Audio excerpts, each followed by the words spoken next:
আল্লাহ তাআলা যাদেরকে ভালোবাসেন তারাই শুধু এই দিন মজলিসের মধ্যে আসতে পেরেছে। এই জন্য আমরা এই দিন মজলিসের মধ্যে এসে খুশি নাকি বাজার?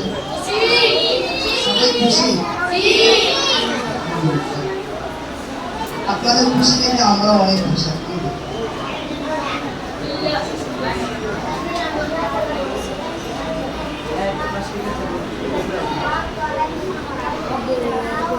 যদি খুশি হন তাহলে সেটা আমরা বুঝবো কিভাবে?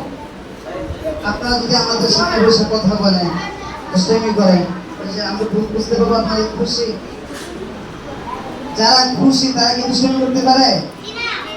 হ্যাঁ, বসে দিকে যারা কারা কারা খুশি তারা সুজায় বসতে পারবো। আমরা তাদেরকে মনে করবো তারা খুশি, দেখবো কারা খুশি।